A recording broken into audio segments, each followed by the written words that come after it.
রহমান সাহেব জিন্দাবাদ, আমজনতা উন্নয়ন পার্টি জিন্দাবাদ। মুর্শিদাবাদে আরও 4 আসনে প্রার্থী ঘোষণা হুমায়ুন কবিরের। শুক্রবার রেজিনগরে আমজনতা উন্নয়ন পার্টির কার্যালয়ে মুর্শিদাবাদের ডোমকল, জলঙ্গি, নবগ্রাম ও খড়গ্রাম আসনে প্রার্থী ঘোষণা করলেন হুমায়ুন কবির। নবগ্রামে প্রার্থী হয়েছে গোলক মণ্ডল, খড়গ্রামে প্রার্থী করা হয়েছে যাদব দাসকে, ডোমকলে প্রার্থী হয়েছেন মৌলানা মোশাররফ হোসেন এবং জলঙ্গিতে প্রার্থী হয়েছেন মনিরুল ইসলাম। প্রার্থী নিয়ে কি বললেন হুমায়ুন কবির? 65 নবগ্রাম গোলক মণ্ডল, মুর্শিদাবাদের নবগ্রাম সিট 65 নম্বর এসটি সিট। গোলক মণ্ডলকে আমরা প্রার্থী হিসাবে আগামী দিনে আমাদের দলের হয়ে লড়বে।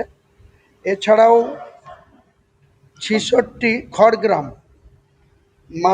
যাদব দাস আমাদের হয়ে লড়বে, আমাদের পার্টির হয়ে খড়গ্রামে।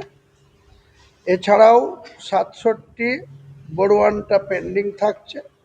75 ডোমকল মুর্শিদাবাদ, এই সিটে আমাদের মৌলানা মোশাররফ হোসেন সাহেব আমার পাশেই বসে আছে, এনাকে আমরা দমকলের প্রার্থী হিসাবে। এছাড়াও আমাদের 76 জলঙ্গি মনিরুল মাস্টার আমাদের দলের জেলার জয়েন্ট কনভেনার, তাকে আমরা জলঙ্গি বিধানসভা থেকে কন্টেস্ট করাচ্ছি।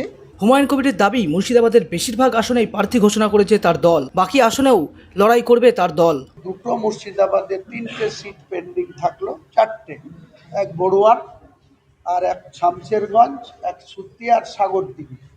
আগামীকাল অথবা পরশুর মধ্যে, রবিবারের মধ্যে আমরা বাকি ক্লিয়ার করে দেবো। এদিন ঘোষিত প্রার্থীদের শুভেচ্ছা জানান Humayun Kabir. Bureau report, Madhyabanga news. Manmohini health care, স্বাস্থ্যসেবায় অটুট শ্রেষ্ঠত্বের শিরোপা। জেলায় প্রথম robotic knee replacement, cardiology with cathlab, neurosurgery, specialized trauma unit থেকে স্পাইন ট্রেন, একগুচ্ছ পরিষেবায় নিয়োজিত। Manmohini health care, quality care with personal touch, Baharampur শিল্প তালুক।